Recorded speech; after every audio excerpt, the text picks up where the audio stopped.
This channel does not promote any violence, harmful, or illegal activities. All content provided by this channel is meant for an educational and information purpose only.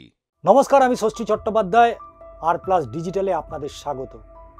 RG Kar গত 9 August থেকে আপনারা জানেন যে একের পর এক ঘটনা এবং সেই ঘটনার সাক্ষী সারা রাজ্য নয়, রাজ্য পেরিয়ে দেশ এবং বিদেশেও তীব্র প্রতিবাদের পথে নেমেছিল সাধারণ মানুষ।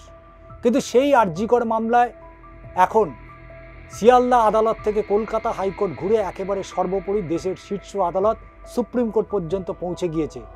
কিন্তু এই আরজিকর মামলার ভবিষ্যৎ কি? দুটো বিষয় আরজিকরের ঘটনা ইতিমধ্যেই কিন্তু চাঞ্চল্য ছড়িয়েছে। একজন চিকিৎসককে ধর্ষণ এবং খুন, দ্বিতীয় হচ্ছে এই আরজিকরের যিনি প্রাক্তন অধ্যক্ষ সন্দীপ ঘোষ, তার থাকাকালীন আরজিকরে একের পর এক দুর্নীতি, যে দুর্নীতির পর্দাফাশ করেছিলেন এই আরজিকরের প্রাক্তন ডেপুটি সুপার আক্তার আলী। সেই মামলা এখন আলিপুর সিবিআই আদালত এবং সর্বোপরি কলকাতা হাইকোর্টের বিচারপতি জয়মাল্য বাগচি, বিচারপতি শুভেন্দু সামন্তের বেঞ্চে একাধিক পর্যবেক্ষণ। কিন্তু কি রয়েছে এই আরজিকর মামলার ভবিষ্যৎ? একদিকে ধর্ষণ খুনের মামলা, তার পাশাপাশি দুর্নীতির মামলা। আমার সাথে রয়েছেন কলকাতা হাইকোর্টের বিশিষ্ট আইনজীবী আশিস কুমার চৌধুরী। তার কাছ থেকেই জানবো এই আরজিকরের দুটি মামলার ভবিষ্যৎটা কি এবং আগামী দিনে কি হতে চলেছে এই আরজিকরের পুরো দুটি মামলার ভবিষ্যৎ। দেখো, আরজিকরে যে ইস্যুতে আমরা দুটো ভাগে যদি আমরা ভাগ করি ইস্যুটাকে, তাহলে একটা হচ্ছে যে ধর্ষণের যে কেস হয়েছে, ধর্ষণের মামলা, আর একটা হচ্ছে যে দুর্নীতি হয়েছে, সে দুর্নীতি সংক্রান্ত। দুটো মামলায় কিন্তু প্যারালালি চলছে। ধর্ষণে যেটা মামলা হয়েছিল সেই মামলা একটা পানিশমেন্ট দেওয়া হয়েছে, যে আসামি যাকে অ্যারেস্ট করেছিল সঞ্জয়, এবং সঞ্জয়কে পানিশমেন্ট দেওয়ার পরে রাজ্য সরকার এবং সিবিআই এখানে অ্যাপিলে এসেছিল, কিন্তু রাজ্য সরকারের অ্যাপিলটাকে খারিজ করা হয়েছে। কারণ সেখানে হাইকোর্ট একটা অবজারভেশন দিয়েছে যে যেহেতু সিবিআই তদন্ত করছে, সিবিআই আসতে পারে, রাজ্য সরকারের কোনো এখতিয়ার নেই। এরপরে যে সেকেন্ড যেটা ইস্যু হচ্ছে যে এই মামলায়, যেটা ধর্ষণ মামলা, সেখানে সাপ্লিমেন্টারি একটা চার্জশিট ফাইল করার কথা আছে। সেটা সাপ্লিমেন্টারি চার্জশিট ফাইল হয়নি। হলেই আমরা বুঝতে পারবো যে কারা কারা আসামি এর মধ্যে আরও ইনভলভ আছে এবং তাদের এগেনস্টে কী প্রসিডিংস হবে।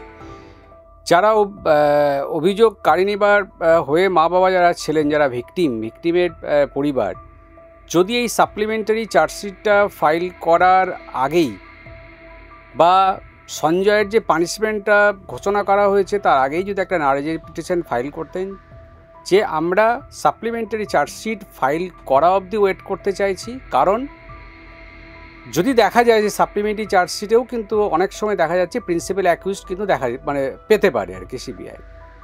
কারণ আমরা দেখেছি আইনের ক্ষেত্রে যে অনেক সময় যে সাক্ষ্য প্রমাণের ভিত্তিতে পানিশমেন্টটা দেওয়া হয়, সেটা কিন্তু কো অ্যাকিউজড এবং প্রিন্সিপাল অ্যাকিউজড এই দুটো ওয়ার্ড কিন্তু আছে।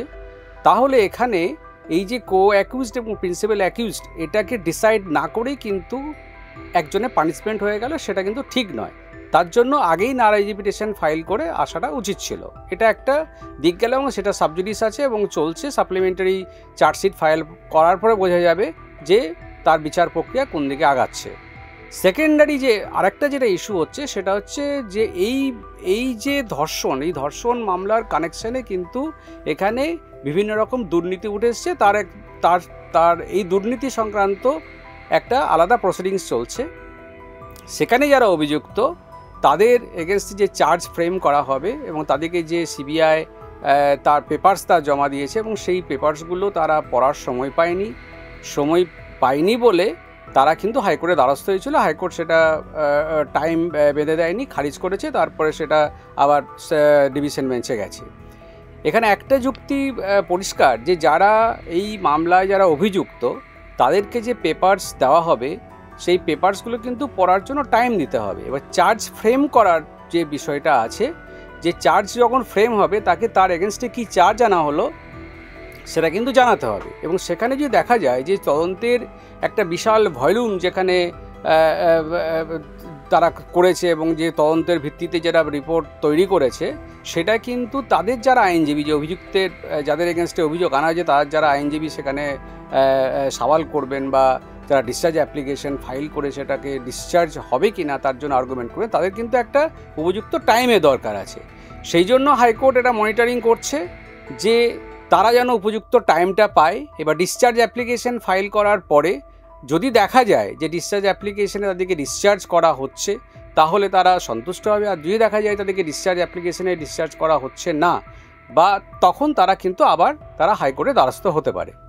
আজকে আরও একটা গুরুত্বপূর্ণ পর্যবেক্ষণ ছিল ডিভিশন বেঞ্চের, যে সন্দীপ ঘোষ সহ বাকি যে অভিযুক্তরা রয়েছে যাদের বিরুদ্ধে এই দুর্নীতির অভিযোগ এসছে, এই দুর্নীতির অভিযোগ যদি সত্যি হয় এটা কিন্তু অত্যন্ত গুরুত্বপূর্ণ এবং মারাত্মক একটা অভিযোগ। আজকে এই কথা বলছেন হাইকোর্টের বিচারপতি জয়মাল্য বাগচি। কি বলবেন এই বিষয়ে?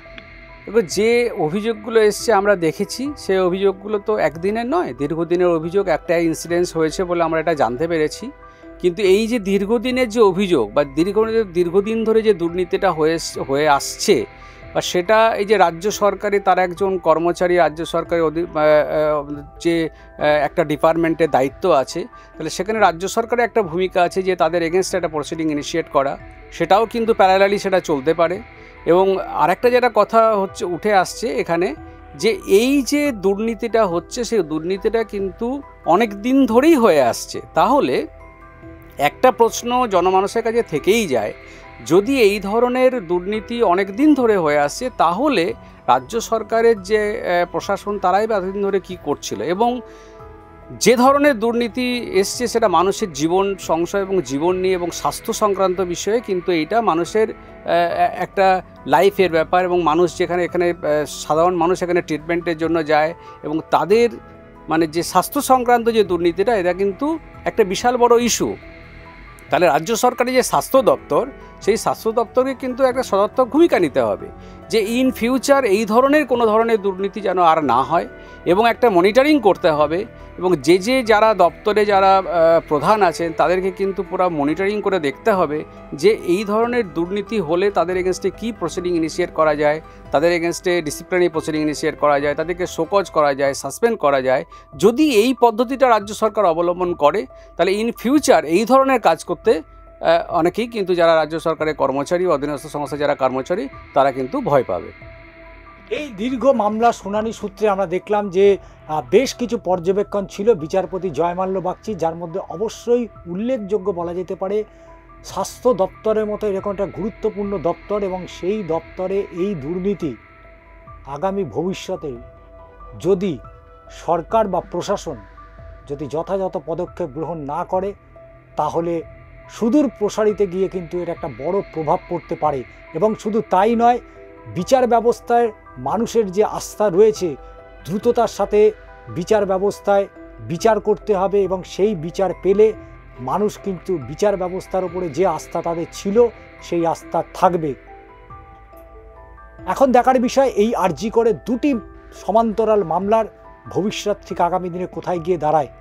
চিত্র সাংবাদিক কৃষ্ণেন্দু মজুমদারের সাথে ষষ্ঠী চট্টোপাধ্যায়ের প্রতিবেদন, আর প্লাস নিউজ, কলকাতা।